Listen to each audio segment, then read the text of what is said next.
It's incredibly frustrating, Sean. And if the American people want the truth, they definitely should not pick up the New York Times or the Wall Street Journal or watch CNN, especially these days in the midst of this incredibly successful military operation against Iran. It's almost like these legacy American media outlets were rooting for the Iranian regime over the American people, over our great United States military, because they are so rooted in their opposition to President Trump rather than seeking and reporting on the facts. The facts are the United States of America tonight have never been so close to making a truly good deal, unlike the horrific deal signed by Barack Hussein Obama.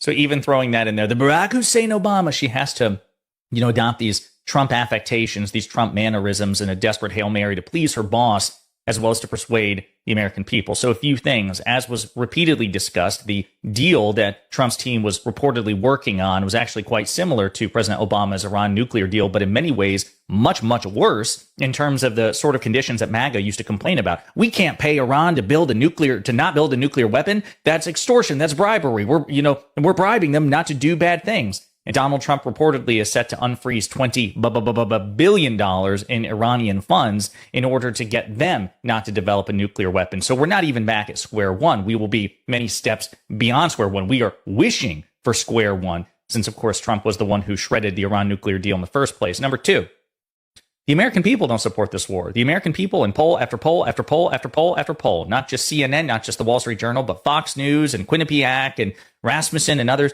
they don't support this war. They don't think it's going well. So I'm sorry, it's not just, people who have Trump derangement syndrome. The true Trump derangement syndrome are those still defending Trump really in any sphere of politics, but particularly the Iran war. And that's why, again, you have shouting, screaming Karoline Leavitt, howling into the void, but it's not working. Finally had the courage to do. Our military took out more than 13,000 targets. The Iranian Navy is in the bottom of the sea. We have completely depleted their air force, their military, their ability for their leaders to communicate with one another inside this radical regime. Yet the American media is still trying to say that the United States is in a worse off position than we were at the start of this, that Iran still poses a threat. It's all a bunch of nonsense. They are rooting against this president and therefore our country.